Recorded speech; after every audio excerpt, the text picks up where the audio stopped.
Okay, we'll get underway. Everyone is ready. Good afternoon from here from Singapore and from Southeast Asia. Good morning to those of you who are joining us from Europe. I am Chris Humphrey, Executive Director of the EU-ASEAN Business Council, and welcome to this, our latest webinar in our Digital Toolkit series on fraud and consumer protection in the digital age. I think we all know that ASEAN's digital economy is growing. E-commerce is becoming increasingly important across the region. COVID-19 has really driven the growth of that particular sector. Policies which promote and trust are key, of course, in unlocking the full potential of ASEAN's digital economy. These cover a range of areas from data privacy to cybersecurity, consumer protection. However, in the digital age, consumer protection extends beyond robust data protection law. The proliferation of online sales has made it increasingly more difficult for consumers to identify counterfeit goods and easier for them to fall victim to scams. In this webinar today, we'll examine how best to tackle this issue without harming the development of the online marketplace and still allowing legitimate traders to sell their products.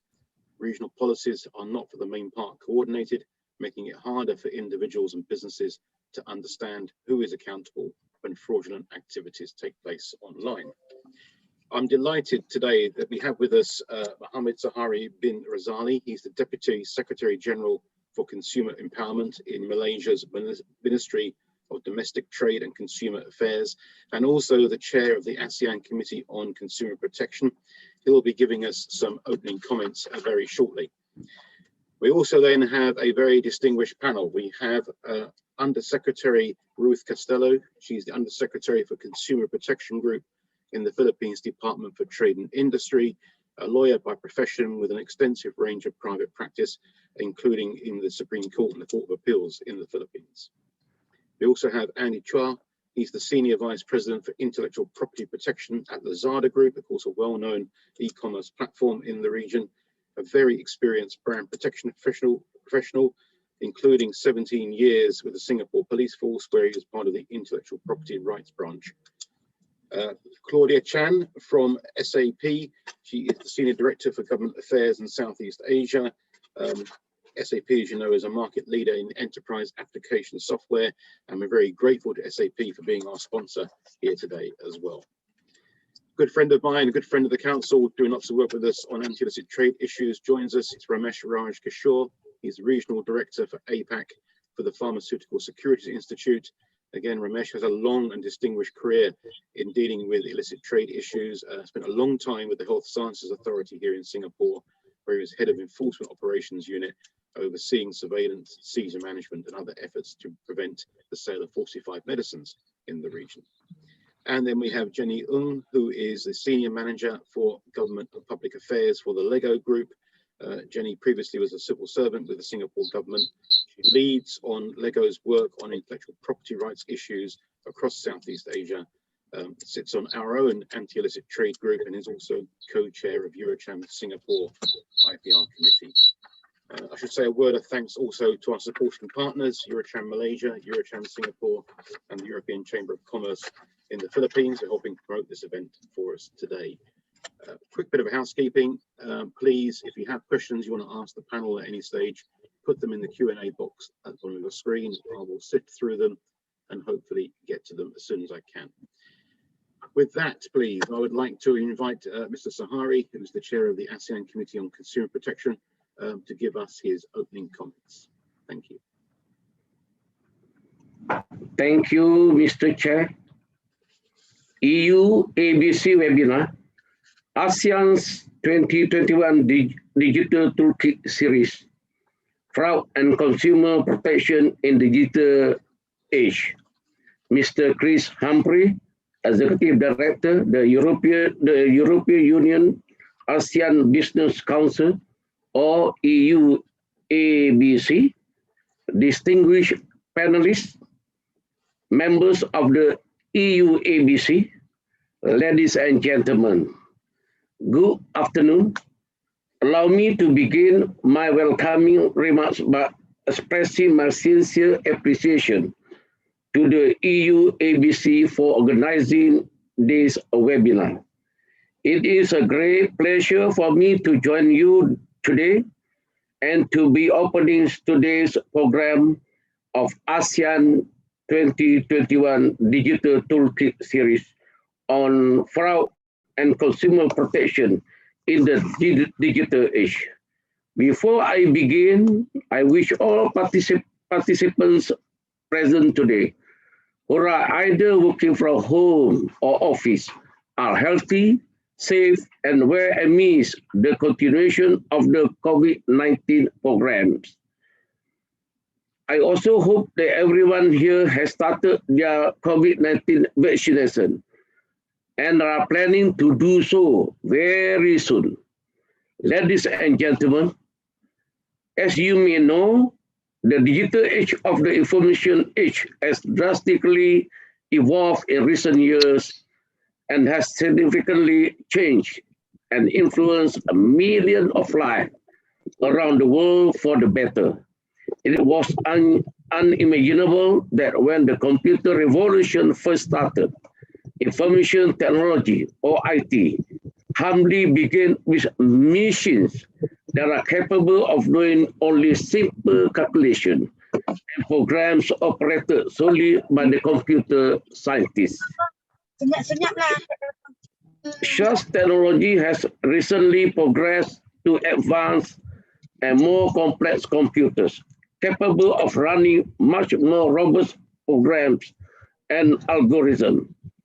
Computers have not only become incredibly powerful, but also exponentially portable. Back in the day, when we think of computer, we imagine an array of machines that required an enormous amount of power, a dedicated large room to operate, and miles of magnetic tape to record data. Now, computers are so small that you can fit them in the palm of your hand. Yet it is almost a million times more powerful than a computer created by NASA in the 1960s. And I'm not even talking about quantum computing yet. In addition, these devices may also become so much affordable, and they have become common household item around the world. The Internet of Things, TOT, and artificial or augmented intelligence are now terms we use daily in our daily vocabulary. What was once technology used for research purposes is now accessible by anyone to help them in their daily activities and to receive entertainment. The evolution of this World Wide Web has connected millions of people around the world. Access to information has never been so quick, easy, and affordable than before.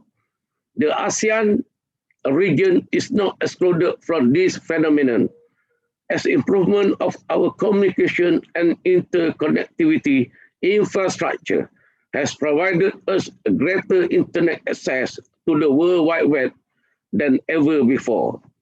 The availability of such infrastructure allowed the ASEAN region to lay the foundation to establish their digital economy. Users are no longer confined to only browsing the web of information and entertainment, but they have also become online consumers where they can make purchases from the comfort of their own homes. Today's market size for e-commerce has become so big that it is reached a tipping point or critical mass. Online businesses have become so successful that e-commerce startups all over ASEAN has become unicorns or tech giants seemingly overnight. Consumers in ASEAN more or less have become more very dependent on the services and conveniences provided by the e-commerce. This has become more apparent during the COVID-19 lockdowns, where consumers depend on online platforms to purchase essential goods. Of course, like many things in life, there are downsides from this sudden success. Users, especially consumers, who are connected to the World Wide Web, are at risk of cyber crimes as more and more consumers are switching to e-commerce to do their shopping. These risks include the theft of personal user data, password, banking account, and personal identity. Consumers are very vulnerable to a variety of scams, such as misleading advertisement of information and many more. The issue has become more of a problem during the current COVID-19 pandemic, which led to the rise in abuses and unfair trade practices by online businesses. It is thus apparent that protecting and empowering consumer rights offline and online becomes crucial to build fair, safe, and resilient sustainable economies through consumer protection. Consumer protection has long been recognized as an integral part of the ASEAN economic and social integration process. For almost 15 years, the ASEAN Committee on Consumer Protection, or the ACCP, has worked to ensure that consumer protection takes central stage in the regional policy making agenda.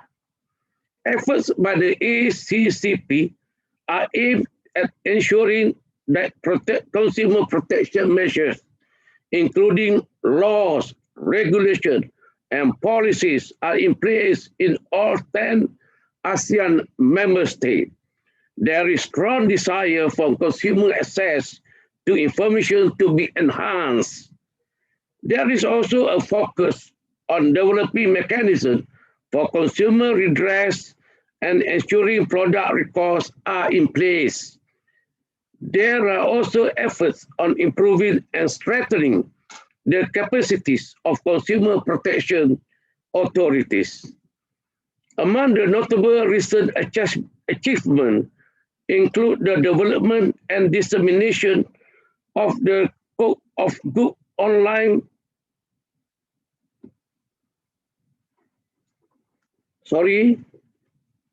of the Code of the Good Online Business Practices to businesses in ASEAN, and the simultaneous launch of 3 regional campaigns, namely on misleading advertisement, consumer redress, and online shopping in 2020. I'd like to briefly emphasize on the ASEAN Business Code of Conduct, as I believe it is very relevant to today's topic.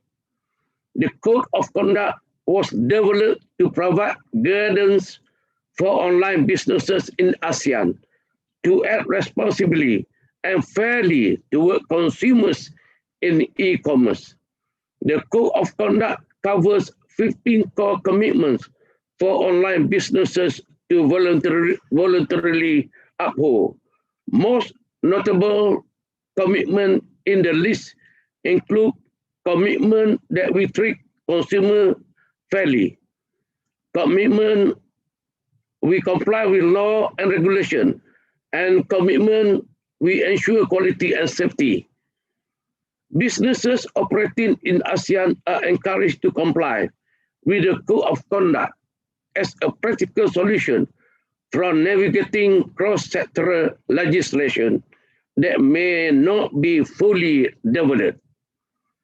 As it is also the ACCP goals to promote the application of this Code of Conduct, I implore everyone to download the document through the ACCP website at aseanconsumer.org. These initiatives are in line with the strategic approaches adopted under the ASEAN Economic Community or AEC Blueprint 2015 to 2025, and the more detailed initiative under the ASEAN Strategic Action Plan on Consumer Protection, or also known as the ASAP CP 2025 or ASAP CP 2025. More recently, the ACCP undertook a midterm review of the ASAP CP and identified new deliverables under the new plan, which include the development of the ASEAN guideline on consumer protection in e-commerce and the ASEAN guideline on product safety and regulation.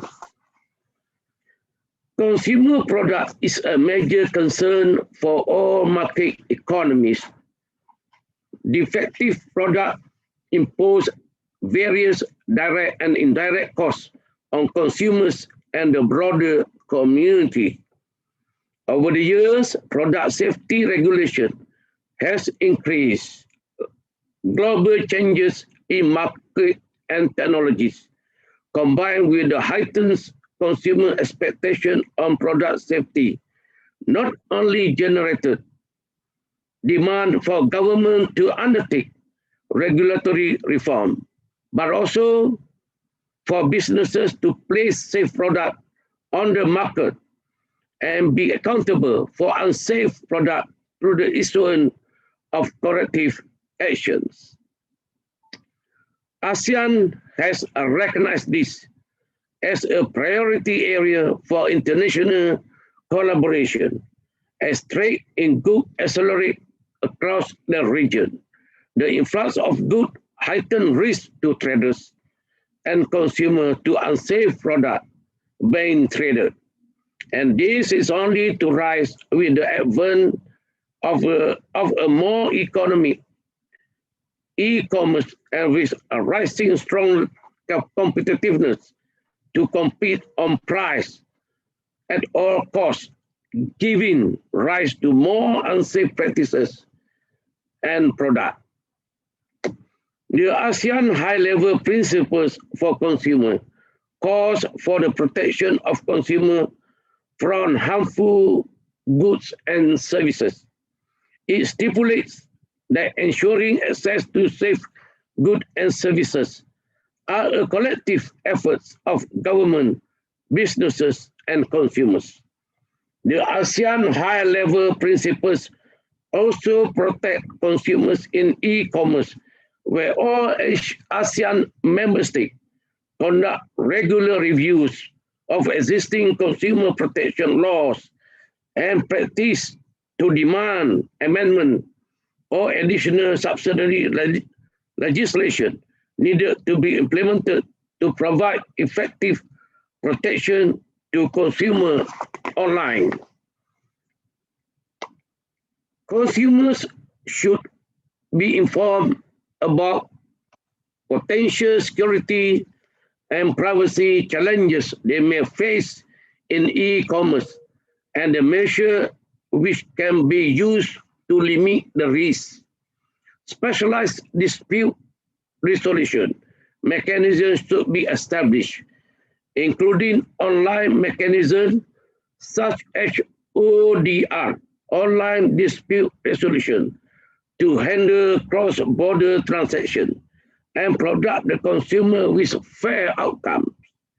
In this regard, the ACCP has done much, including first, completing the feasibility study to develop an ASEAN online dispute resolution network. Second, completing the ASEAN ADR, alternative dispute resolution, guideline for common approaches for consumer protection. Third one, to develop the guideline for online dispute resolution, ODR. And the final one, number 4, is to undertake the study on needs and gaps for ASEAN dispute resolution. As online fraud has become more and more apparent in the ACCP aims to deliver, among others, the following deliverables to further protect consumers. First, the development of the ASEAN e-commerce guideline. Second, the development of distance learning tools to educate consumers in ASEAN. Third, the development of the sustainable consumer consumption toolkit. And the final one, the deployment of an improved ASEAN product alert system. With the goal of improving and upholding consumer protection in ASEAN, the ACCP are also cooperating with the German Federal Ministry of Justice and Consumer Protection, or BMJV, in which a workshop on e-commerce took place on 2nd June 2021. This workshop was designed to help identify potential areas in which guidelines for e-commerce in ASEAN could be developed. A public international consumer protection conference organized jointly by the BMJV and the ACCP is scheduled to take place on 13 to 14 September 2021. The ACCP will continue to collaborate with other international organizations to learn from each other and to draw on the best international best practices and identify potential solutions to emerging consumer protection challenges in digital economy. Intersectoral cooperation between and amongst ASEAN agencies will also be critical. Collaboration with e-commerce, cybersecurity, enforcement, competition, banking and finance, educational, food and agricultural agencies are just a few to be considered as the digital platform cut across all sectors of the economy. Ladies and gentlemen, it goes without saying that consumer protection in e-commerce is still in its infancy, is still in its beginning. It is a great challenge for consumer protection agencies to catch up with all new technologies and innovation that occurs every day. Notwithstanding the challenges, consumer protection agencies must remain in the forefront in enforcing and upholding consumer protection law. It is important for us to strengthen our digital strategy and consumer protection policy in order to sustain the trust and support of consumers. The digital economy in ASEAN is here to stay and will become a main driver in economic growth for the unforeseeable future. Consumer protection agencies in ASEAN must therefore continue relentlessly to upgrade their digital policy, making skill set and strengthen cross-sectoral and cross-border cooperation to deal with emerging e-commerce issues and unforeseen challenges in the digital economy. Before I finish, I would like to once again thank everyone for having taken their precious time to attend this webinar. I hope that today's events will result in a very fruitful discussion and further strengthen our partnership in our quest to strengthen consumer protection in the digital landscape in ASEAN. Thank you and stay safe. Stay safe. Back to you, Mr. Chris Humphrey. Over to you. Thank you very much, Mr. Chair. Thank you, Mr. Zahari. Thank you very much indeed for that very comprehensive overview of what's going on in protecting consumers' interests, especially in the online environment. And it's very pleasing to hear that so much work is being done by the ACCP and other bodies in ASEAN.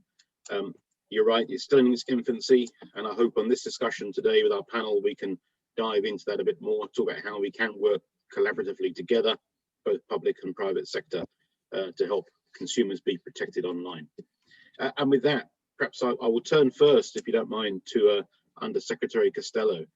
I know that in the Philippines, the government there has signed an MOU with the Intellectual Property Office of the Philippines to exchange information about consumer complaints, particularly with regard to counterfeit and pirated goods.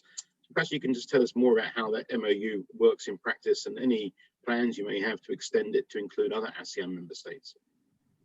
Oh, yes. Hi, Chris. Good afternoon, everyone, Mr. Chair.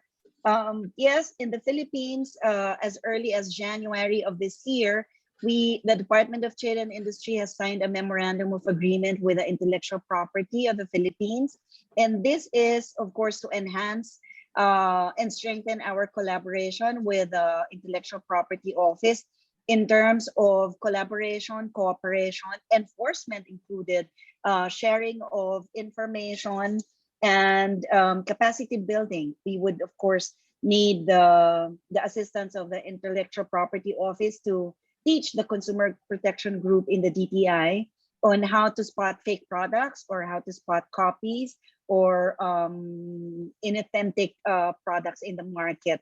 The DTI in the Philippines has the largest consumer protection body. We are one whole function group headed by an undersecretary, and the IPOFIL is also an attached agency of the DTI, and therefore our collaboration is extensive, but although it was formalized by the MOU. We would also, of course, want to extend this to the ASEAN member states. Perhaps we can start by Mr. Zahari, Chairman Zahari, bringing it up in the ACCP. And I understand that the ASEAN Secretariat is also present here. Other member states might be interested so that we can all collaborate, all knowing that fake products proliferate not only in the Philippines, but in the ASEAN market as well. So we would welcome collaboration with the other ASEAN member states, and probably we can formalize this agreement maybe by the end of the year if we begin discussions this early. Thank you very much, Chris. Thank you, Undersecretary. That's something I think we here at the Council would very much welcome as well. Perhaps I'll just turn to Andy, as Lazada is one of the biggest e-commerce platforms in the region. And what's your view on such MOUs, Andy?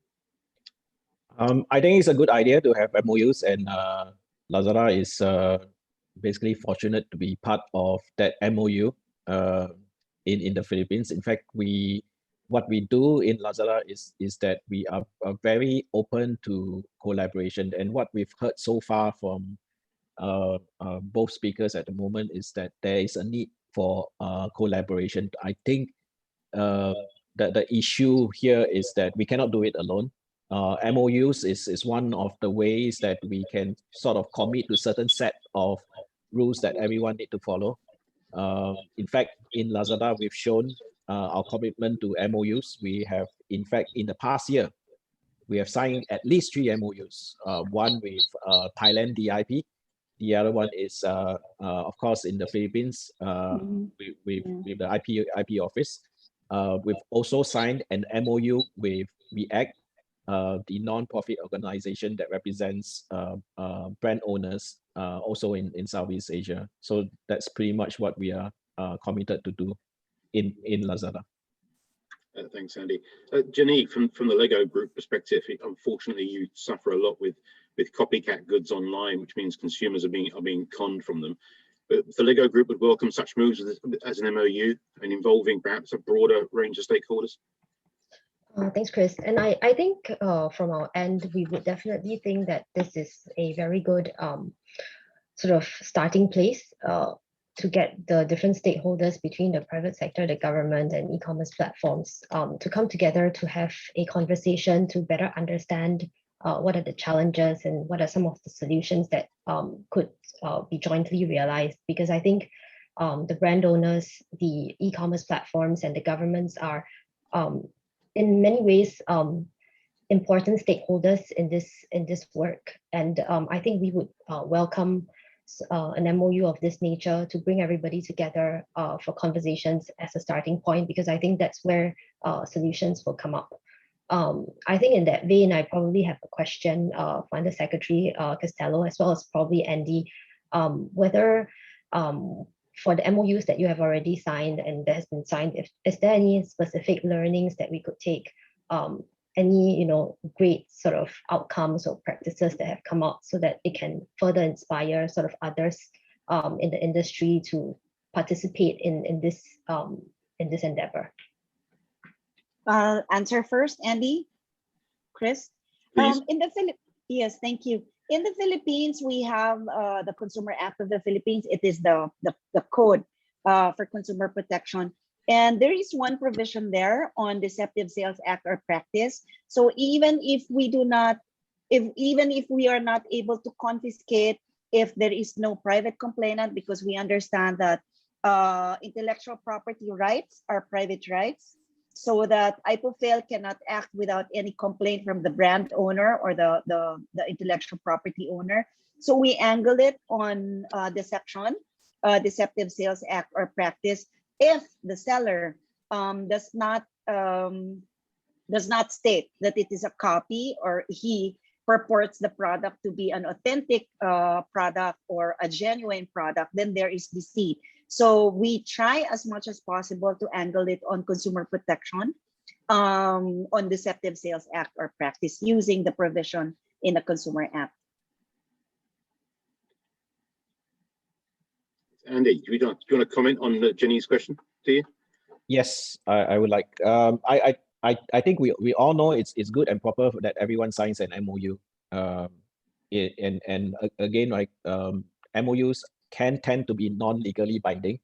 That's the issue we have here. My only hope is that the regulators or the signatories themselves make sure that they adhere to the conditions in the MOU, and maybe the IPO or the government officers can play a part in having regular check-ins with the signatories to see where they currently are in fulfilling those conditions, because not everyone is on a level playing field.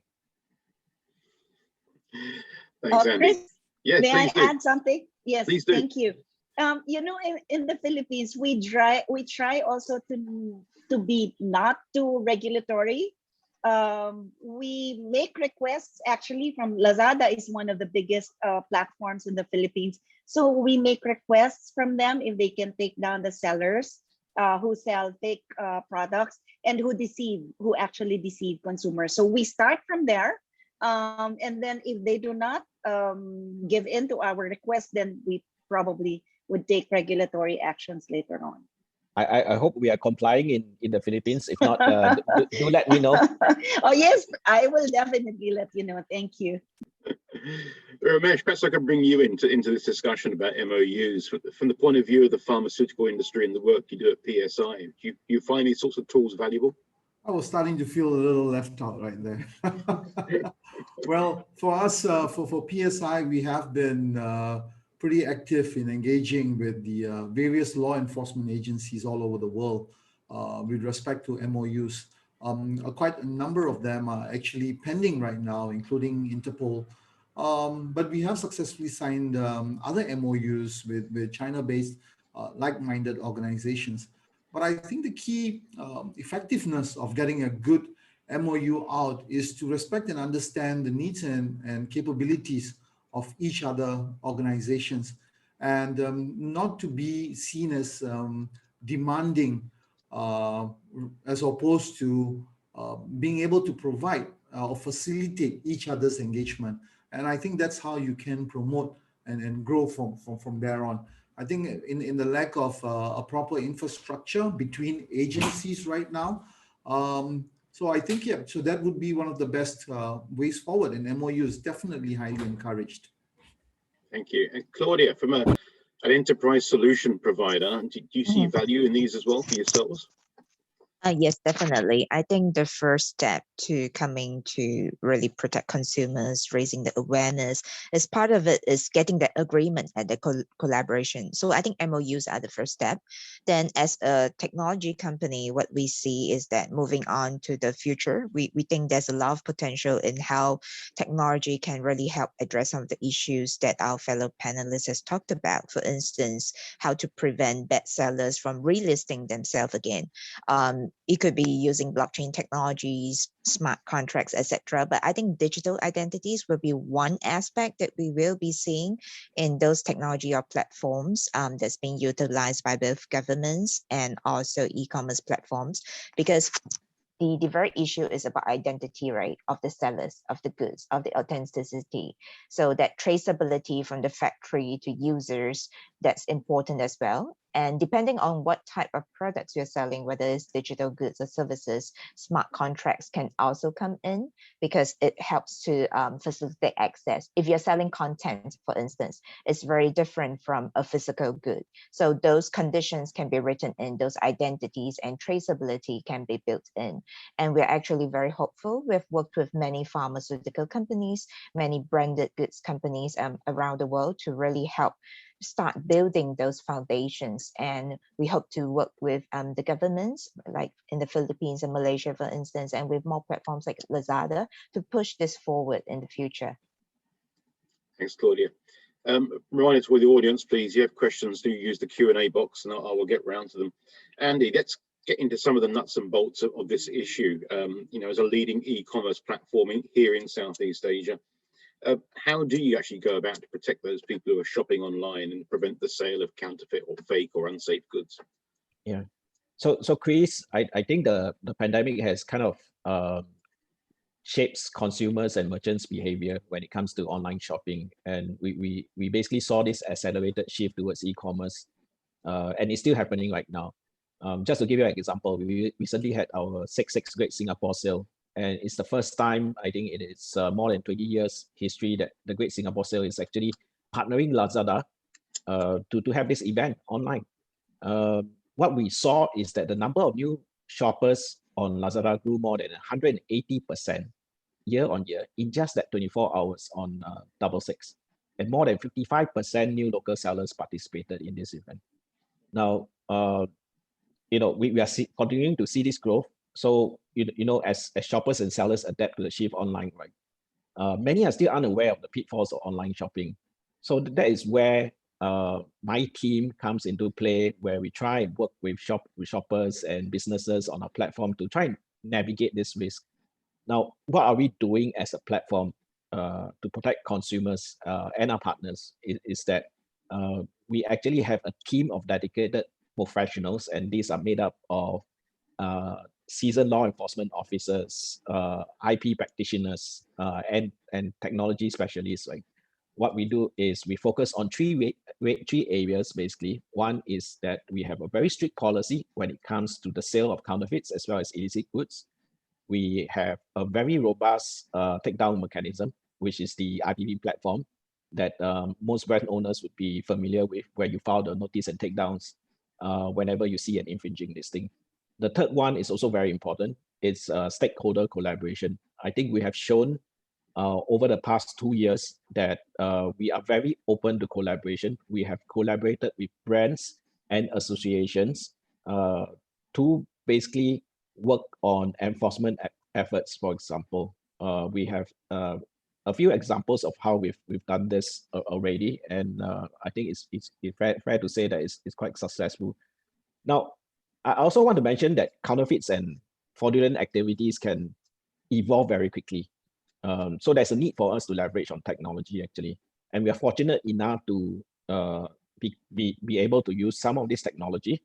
For example, again, we use the IPV platform, which is an online platform that allow brand owners to do notice and takedowns. We have also put in mechanisms, proactive mechanisms to which utilizes data as well as algorithms to identify infringing listings and take them down automatically, as well as and again, right, to further show our commitment in protecting our consumers, we are very open to collaboration.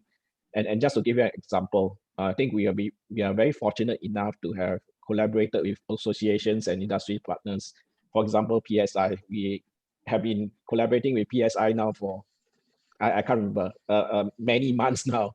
And I think that collaboration has brought quite a fair bit of success for us. We've also collaborated with law enforcement, and I can safely say here that we have recently taken part in an Interpol-led operation called Operation Pangaea, which we are the only platform that is part of it. On top of that, we are also working very closely at the national level. In Singapore, we have collaborated with the Singapore Police Force by providing and working with them in providing anti-scam messages.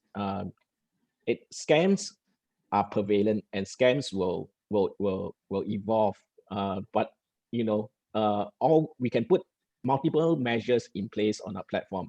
But there is a need for us to educate the public about how to be a safe online shopper. So what we've done is that we've even gone down to the grassroots level. Just last Friday, we had a Facebook Live event with the Neighborhood Police Center, where we kind of dished out advice on how to be a safe shopper and what are the telltale signs to look out for so that you don't get scammed. So I think we are on the right track. And why I say that is because, and I want to blow my trumpet here a little bit, right? By saying that we are glad that we have been awarded the Community Partnership Award by the Singapore Police Force in February of this year, where our efforts in reducing scam reports by over 80% in the second half of last year.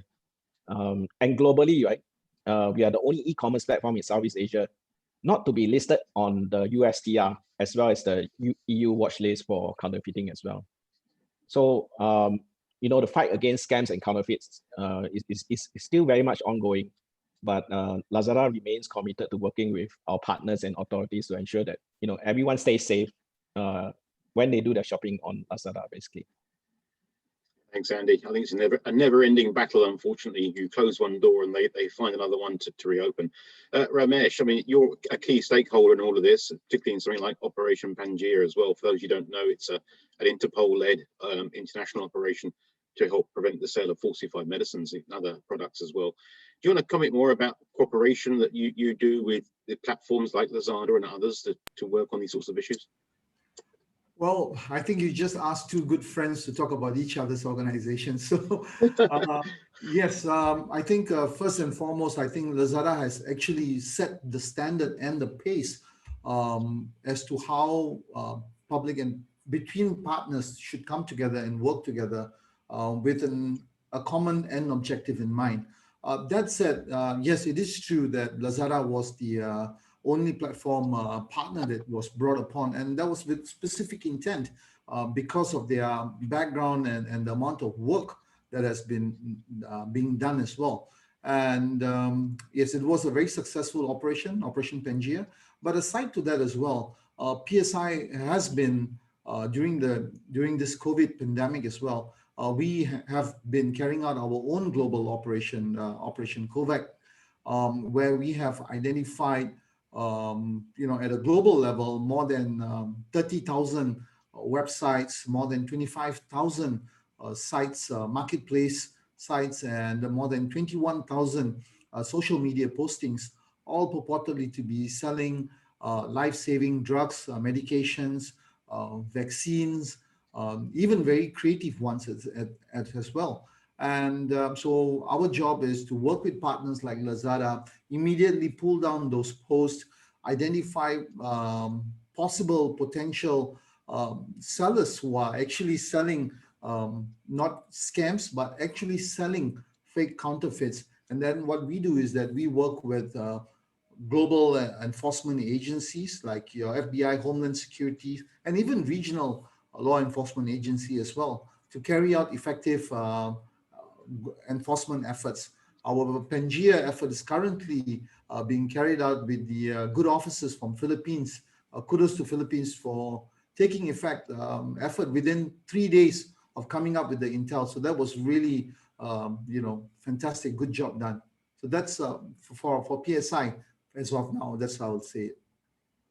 Thanks. And unfortunately, of course, counterfeit goods doesn't just hit things like pharmaceuticals and other obvious products. I mean, copycat things, Jenny, for the Lego group is a major issue for you as well.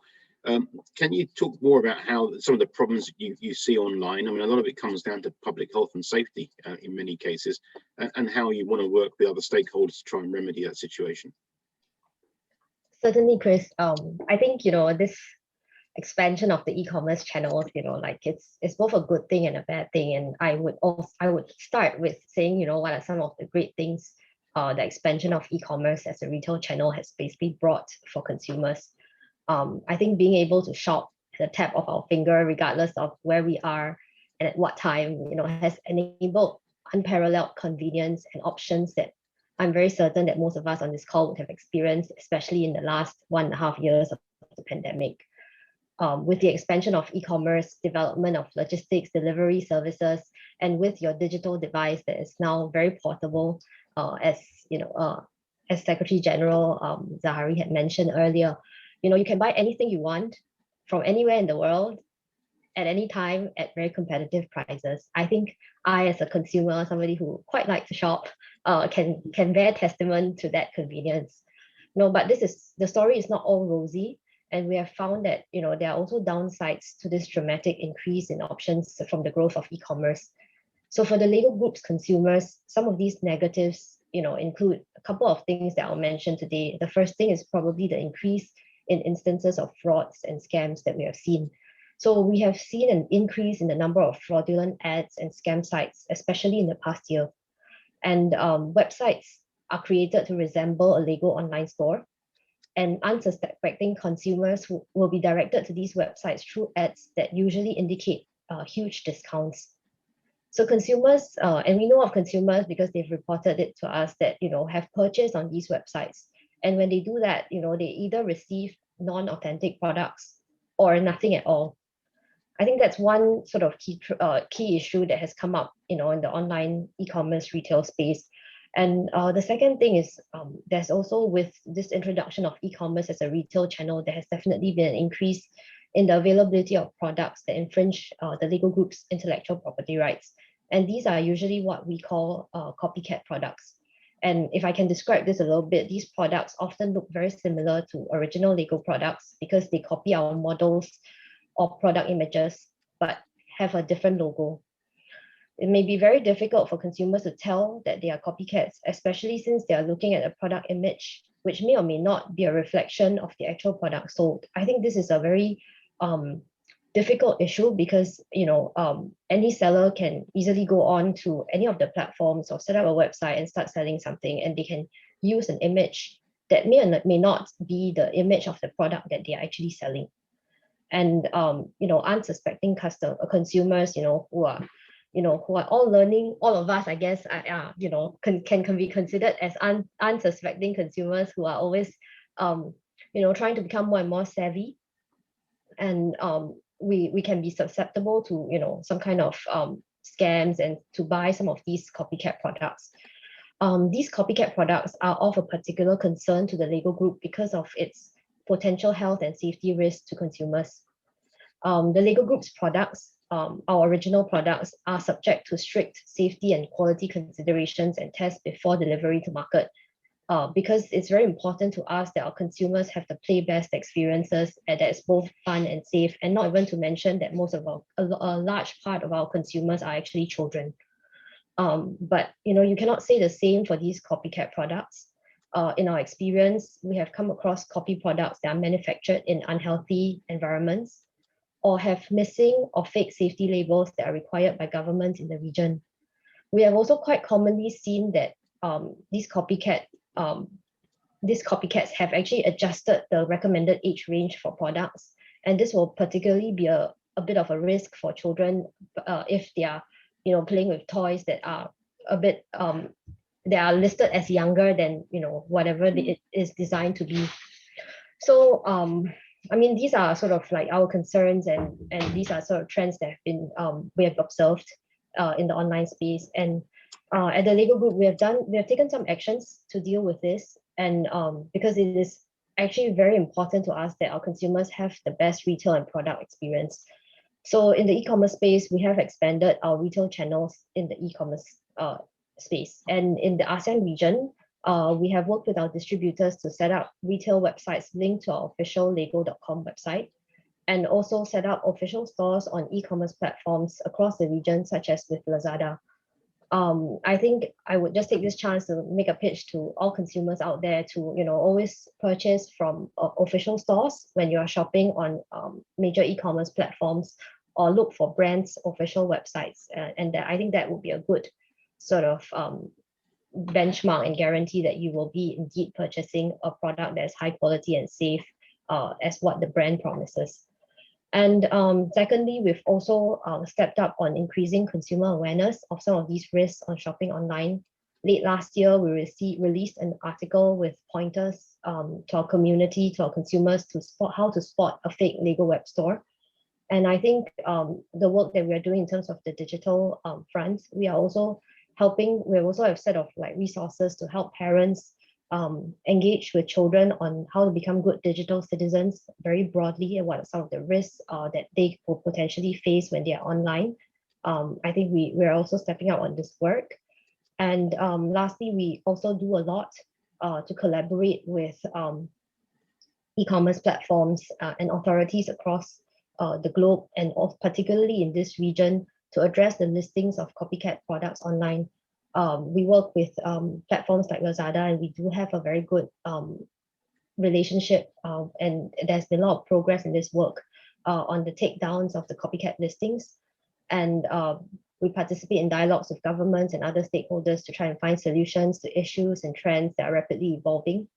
And we often find that, the protection of our intellectual property rights, protection of our consumers from products that are like these copycat products, are best addressed when we bring together the different players, and we have conversations with e-commerce platforms as well as with governments to try and find a solution. This is a very the e-commerce enforcement in the e-commerce space is very complex, and much more complex than in the physical retail channels. And we would love to sort of partner with the rest of the stakeholders in this space to make sure that the online shopping environment is safe, and that consumers are being protected. Thanks, Jenny. Claudia, I'll come to you now, if you don't mind. You spoke earlier about using technology as a tool to try and help prevent the sale of counterfeit goods and copycat goods online. I mean, the reality is data protection rules across large parts of the region means it's very hard to share information between law enforcement agencies and platforms and vice versa. How do you think the stakeholders can work better together to ensure that they can share that sort of information without breaching those regulations? Yeah, I think the good news is that for a large part, regulations, whether it's the GDPR or data protection and privacy type of regulations in the region, there's always some caveat clauses that allows the authorities to work with the platforms once it enters into the status of like a criminal or potential criminal investigations. That's where the authorities can get the targeted potential bad sellers information for investigation, but it's not carte blanche, like you get a whole list of sellers or the whole database. And I think with the increased focus on data protection and privacy, it also prevents, I think, in the days of maybe you will have, name and shame type of tactics that possibly would not work because people would just close down their companies and start new ones anyway. I think what we have discussed in this call is to be the trajectory to be continued in the future, awareness, education on the consumer front. Simple things like if it looks too good to be true for the pricing, it probably is too good to be true. So simple things like that, just because it's so online doesn't mean that the prices will come down magically. Yeah. And I think looking on to the future, we are working with a lot of brands to really build like a Web 3.0 type structure that's built on blockchain platforms to really help that traceability and authenticity so that it can help consumers to better distinguish which are the real goods versus the counterfeits. But I think there are also very simple things like what platforms like Lazada and other platforms has done. I think Lazada has been a trailblazer in that. They have the last mile. So I'm a user of that as well. So being on last mile, I think it helps to address some of the questions in the Q&A. It means that when you go to the mall, those sellers are, put under a rigorous test and checklist of checks to make sure that they're selling real goods or not counterfeits. And touch wood, if you do receive something that's not a real thing, you're always protected. So that's very important. Even in the days of 10, 20 years ago, when I used to patronize e-commerce, there's always the escrow service as well, right? Which I believe it's called different thing by different e-commerce platforms. But what it means is that until you receive the goods and you check through to say I've received and it's correct, the money is not released to the sellers. So for sellers who want to start scams and things like that, that's an additional checklist. I think the processes is very important. So not all things, it doesn't mean you have to go high tech to solve everything, but the processes is important. And brands like Lego, etc., they work very closely with the platforms themselves on the notice and take downs method. That means if they find listings of errant sellers, they will inform the platforms. This is always like a cat and mouse and whack-a-mole type of type of process. It's never ending. I don't think we'll never ever reach a day whereby we'll say that, okay, that's the end of it and everyone here will lose our jobs. I don't think it's going to happen because bad actors are always there. So I've been in various tech companies and we've seen it come in different ways, whether you're talking about hardware, whether you're talking about content on Google, or whether you're talking about e-commerce. But that said, I'm hopeful that technologies together with good governance from our regulators and governments officials here on the call and together with private sector and associations here, we can work towards a better future where consumers are better informed, they are protected, and companies like ourselves that are supporting, let's say, the Lazadas of the world, we make sure that our solutions, we really pride ourselves on being like security by design, privacy by design. So it protects both the sellers and the consumers. Okay, thanks, Claudia. We're getting some interesting questions coming in on the Q&A, and I will come to those now. In fact, the first one I'm going to come to, because Ramesh has already put his hand up to me to say he wants to answer it, but perhaps Undersec Costello might like to address it as well. And the question is, sellers on e-commerce or Facebook are, of course, more visible, but what actions can we take to prevent the selling of counterfeit, fake, or bad goods over platforms like Line or WhatsApp or WeChat? It's a difficult area. Ramesh, what are your thoughts? Okay, no, it's really not as difficult as one would think. The answer is rather simple. The effort and the outcome of the effort is very much dependent on the parties involved. So if it's going to be an issue of PSI engaging Lazada, obviously, Lazada will look very quickly into it and act upon it, and then we'll come to an understanding as to how we want to move forward with it, and then carry out, probably an operation or investigation, pull down the site, depending on what's being sold and the background of the seller as well, right? So this is a very pointed question. So, yes, it could be online, it could be on WhatsApp, it could be any other forum as well. Without naming any forum, but it all depends on the operators of the forums, the platform as well. How engaging are they? Because some platforms who I have make so much efforts to engage, they are pretty adamant about acting because it talks about dollars and cents. How much are they willing to lose? How much are they seem to be working with the authorities? And therefore that could, probably dampen the sale. So this is something that very much is dependent. It's not only online, it's not only on WhatsApp, it's on any platform operators who are willing to share and work together, right? And I think the last question is also quite linked. The question is, if I may, Chris, do a role as well. It's quite easy to catch these fake sellers, just engage fake buyers to place orders and trace the supply chain, then prosecute.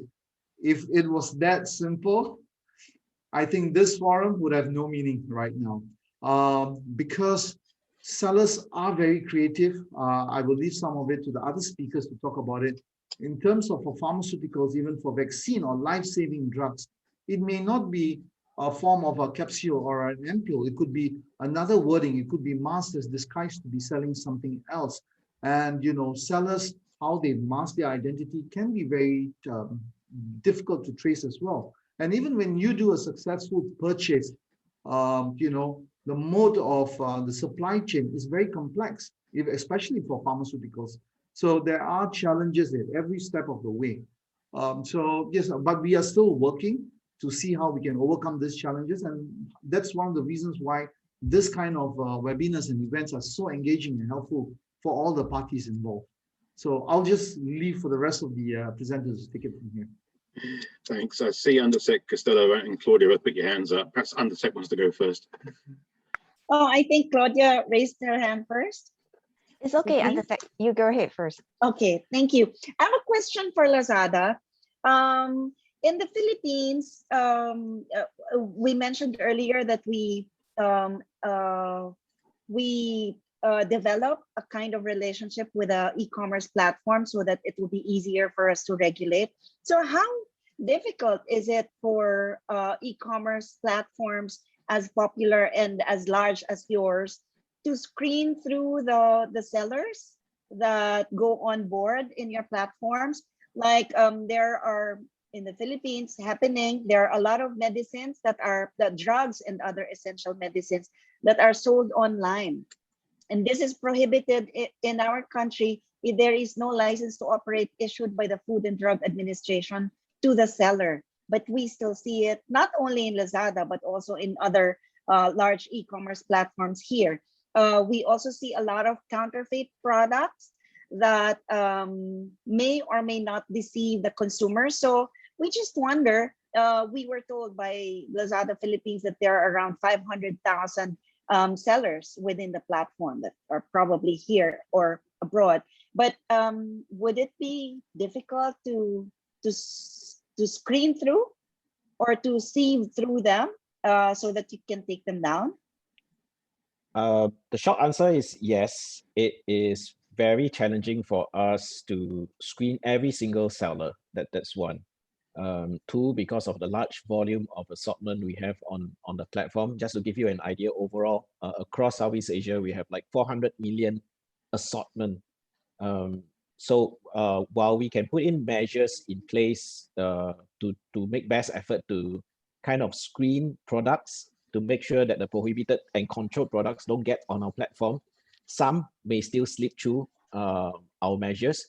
That is where we rely heavily on partners like yourselves and associations like PSI to very quickly come and tell us, hey, you have something that's not supposed to be sold online. Can you help us take it down quickly? Can we work on, for example, can we work on collaboration in an enforcement effort?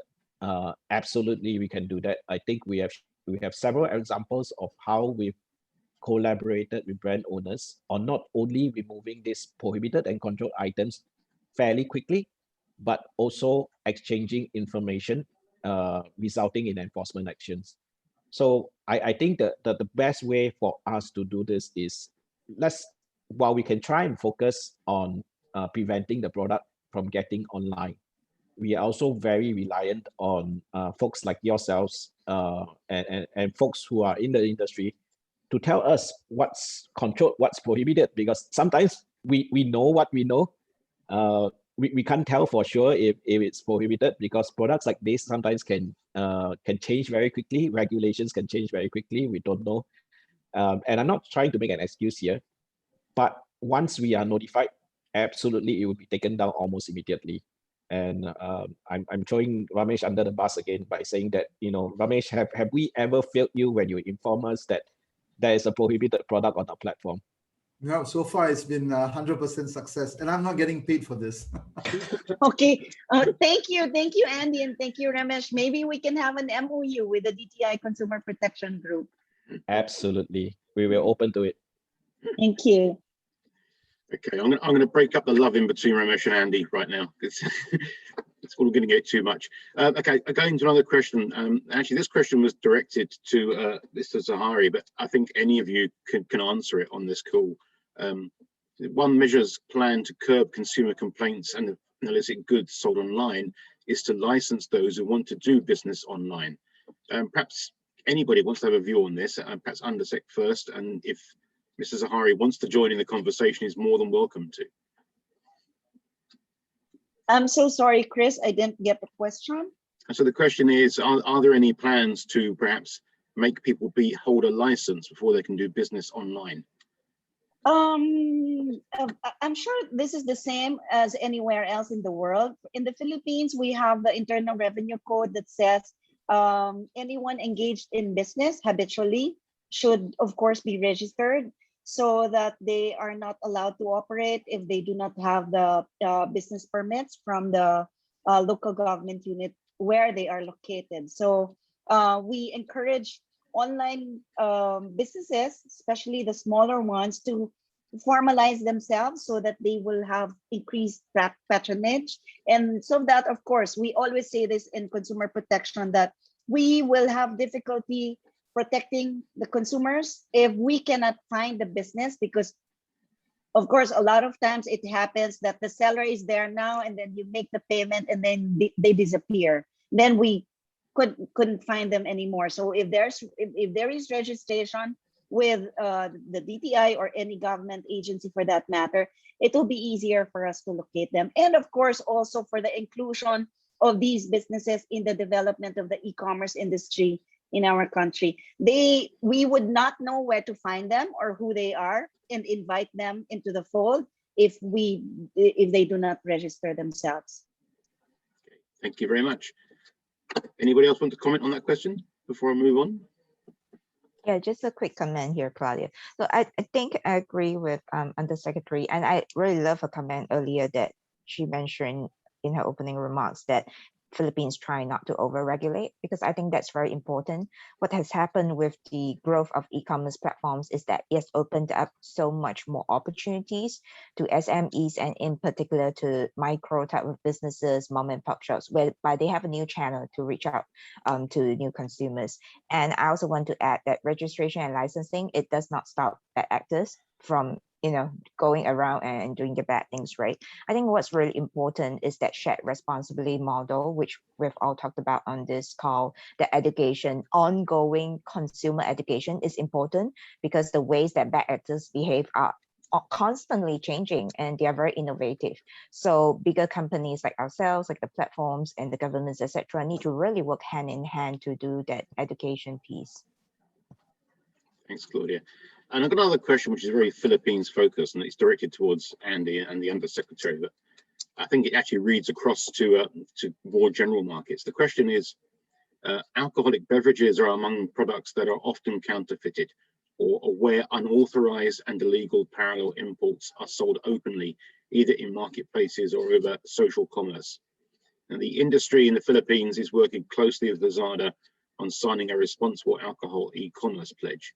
But how might we operationalize reporting and the taking down of illegal or illicit products and parallel products which enter the Philippines and indeed other markets through unauthorized channels?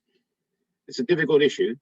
It's very easy to set up something online and start selling, but how do you go about tackling an issue like this?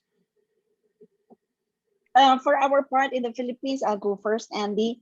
Since there is already a memorandum of understanding between e-commerce platforms and the Intellectual Property Office, then there is a stronger collaboration on taking down counterfeit products online. There is also another avenue where consumers can come to. They can always call us in DTI and inform us of this happening or where they find it, which online retail market they find it, and then we can immediately connect with a platform or with a market and take it down. There is also another collaboration that we have with the Bureau of Customs to make sure that they are stopped at the port.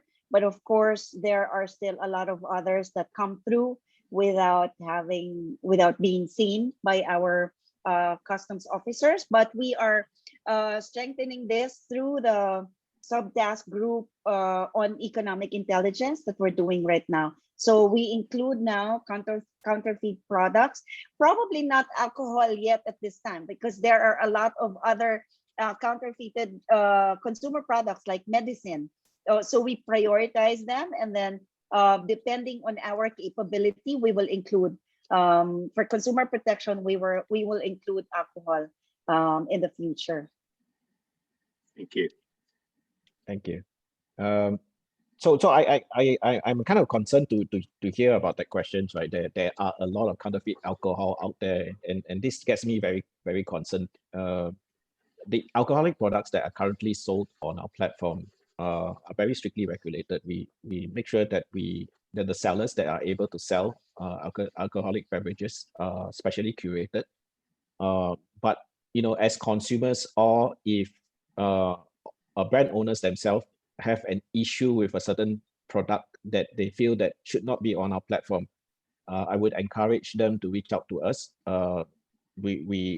By going to our website to report it to us, or reach out directly to myself and my team, so that we can actually look into the matter.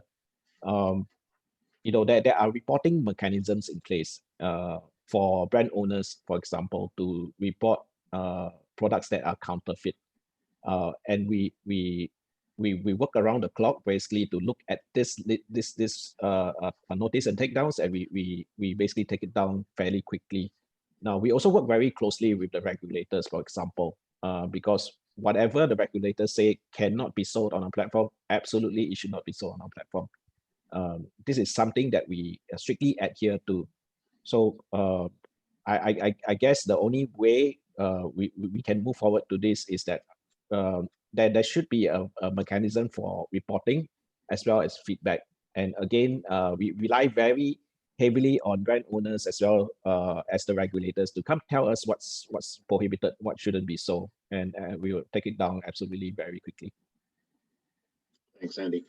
We've only got a few minutes left. There's quite a few more questions I'd love to get to, but I think I'll ask you all, please, as my panelists, just to give me 2 or 3 sentences each about how you would like to see increased collaboration between the public and private sector, what more the private sector can do to help government, and what more the government can do to help the private sector in this area. So perhaps I'll kick this one off with the Undersecretary, please. Mr. Chair? Yes, please do, Mr. Zahari. Yes. Mr. Chair, for Malaysia, we are still studying about the process to licensing the online businesses. We have 2 choices, whether we want to licensing the online business, or we want to enhance regulatory framework.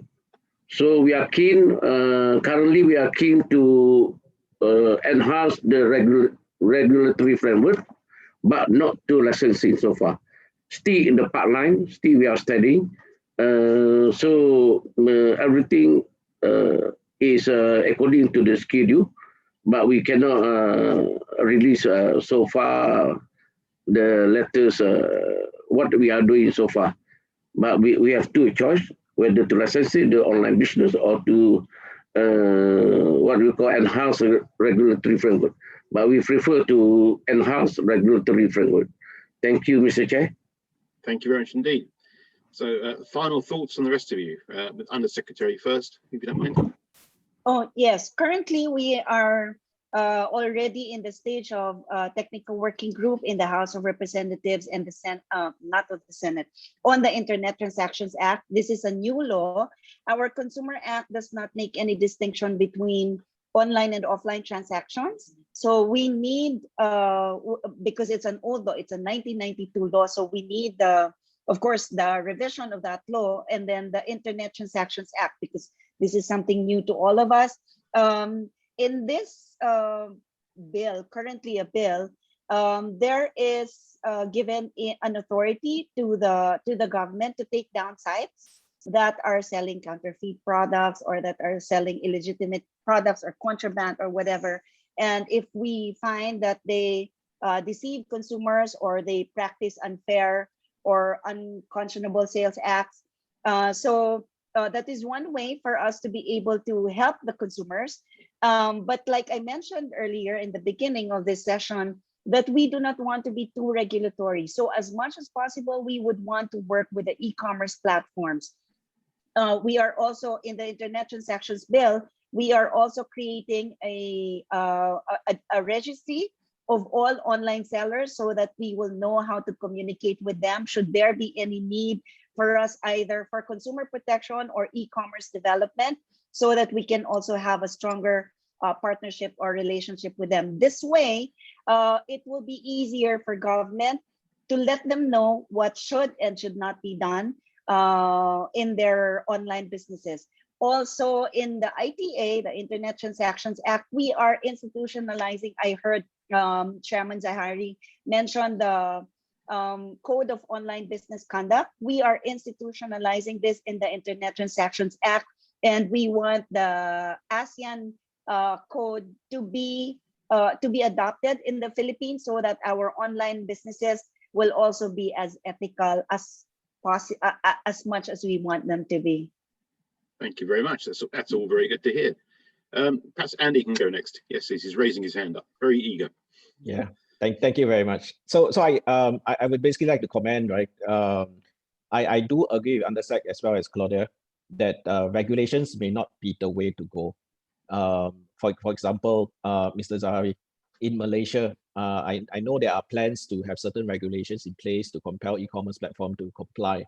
Now, I think that may somewhat impede the growth of e-commerce in the region. In fact, Lazada has shown that as a platform, we have the discipline enough to self-regulate. Now, if we can think about a collaboration with the other online platforms, because right now in Malaysia, there is no level playing field. It appears that Lazada has been putting a lot of measures in place to protect our consumers and to support the brands. Now, if only all the other online platforms can come together, for example, signing a MOU or signing an undertaking, and this absolutely can be organized by the government in Malaysia to comply with certain agreed sets of conditions. I think that would be a helpful step towards making sure that everyone is aligned. And then again, right, I think often than not, the platforms are blamed for everything under the sun. Oh, scams, counterfeit, it's all the platforms' fault. But I think we also need to bear in mind that consumers also have a part to play. We kind of need to educate the consumers, right? In terms of, for example, in recent weeks, there has been quite a number of scams going around through SMSs. Trying to scam victims and telling them that, look, join this affiliate program organized by Lazada. You'll be paid like $500, for example, if you take part in a program. Absolutely, there's no such program from Lazada. Now, while we are trying our best to educate the public again, right, has a part to play because they need to practice safe shopping behavior, safe online or safe digital behavior. Simple things like not transferring funds to a bank account you don't know. Don't let other people use your bank account. It's as simple as that. Unfortunately, we still get a lot of victims. And SMSs, is it from us? It's not. Are the telcos held responsible? No. So, it is usually not the platform that they are to be blamed. But we do all have a responsibility to ensure that the folks that use our platform are kept safe and secure. Yeah, that's very true. It's a big multi-stakeholder approach. Ramesh, your final thoughts, please, particularly about how increased collaboration between different agencies and entities can help. And you're on mute. Yeah, so for me, I think I will just sum up in my usual three words. This would be collaboration, cooperation, and community policing. I think we should all come together, understand the needs, the challenges, create an awareness. Otherwise, this will always be a case of a chicken and duck. Who's to be held liable? Where should the burden of proof, or where should the burden be in everything? So that's why, collaboration, how we come together, cooperation, how we share, and community policing is engaging one another from the sellers to the customers. Right. So that's my take. Thank you. Jenny, before I go to Claudia for the last word, Jenny, you've heard, I think, ideas discussed here by Andy, by Undersec, and by Mr. Zahari as well about MOUs. Is it the way forward that you'd like things to go? Yes, certainly, Chris. I think that's that's one of my key takeaways. And actually, I was just reflecting on the last hour that we've sort of spent together. And I think, we've only touched on a slice of the issue. And I think it's, it's worthwhile to understand that, I think this issue is very big and it's constantly changing. And there are many moving parts to this. And I think a get together of the different stakeholders from government, from e-commerce platforms, from brand owners, even logistics service providers. I think when everybody who engages in the space comes together for a discussion that's established sort of through an MOU, that is a regularized and formal sort of discussion where everybody comes together, I think that can only help to move us all towards a solution and to move consumers into a better place when it comes to being protected. So I think I would certainly wrap up by saying that I think this dialogue needs to continue in a regularized way, in a formal way, and I think an MOU is a great approach to start this with. Excellent. Certainly, us at the Business Council like to see that as well. Okay, and I'll come to Claudia, please, for the closing remarks and comments. Thank you, Chris. I think I'll round it up with a tech twist. All the wish and hopes of everyone that's been on this panel, and I also see in the Q&A. I wish for a future whereby there's an interoperable tech platform whereby you address the issues that we're talking about: the who, the what, and the how. Who they say they are, including consumers, to be fair. Like if you say you're going to pay once you receive these goods, you're going to pay for that. But if you don't receive the what that we say it is, for instance, like Lego, if I order Lego but I receive something else, there will be the clawbacks as well, apart from the precautions. I think the regulations, I would agree from a consumer point of view, we do need some sort of regulations. What my hope is, as a tech futurist, is that I hope to see those regulations being codified on the digital platform, because it is very important. Otherwise, just from an operation point of view, there is no way you can ensure, like what Andy says, a level playing field in terms of enforcement across the board, whether it's to errand consumers or sellers or to platforms. When it's codified, then the rules, then the government officials like Undersecretary and Zahari and his colleagues, they can write down what the rules of transactions or selling online should be. And then the sellers and the buyers have to abide by those rules. And it's like a smart contracts, to put it simply. And when those rules are broken, just like when you play Monopoly, there are certain things, rewards or fines that you have to pay. So that's my hope for the future. And I really wish to see even the cross-border style platform that if you're a good buyer, then your reputation goes with you across borders to ASEAN as well. If you are good sellers, that stays the same. So it will really incentivize the good actors to increase the virtuous cycle of their behavior, and it will punish bad actors. But we need to get this on the tech platform. The technology is there, including from SAP, just to share with you. So we're very happy to be and open to be working with both the government and the private sector on this. Thank you. Thank you very much, Claudia. That brings us to the end of the discussion. It's been insightful and extremely interesting. I think one of the better ones that I've moderated so far this year. So thank you very much, Deputy Secretary General Zahari. Thank you very much, Undersecretary Costello. Thanks to Ramesh and Andy and Jenny and Claudia as well. Hope you all keep safe, keep well. Hope we can all meet soon. I'm going home to play with my Lego bricks at the moment. So thank you very much. Thank you, everyone. Take care. Bye.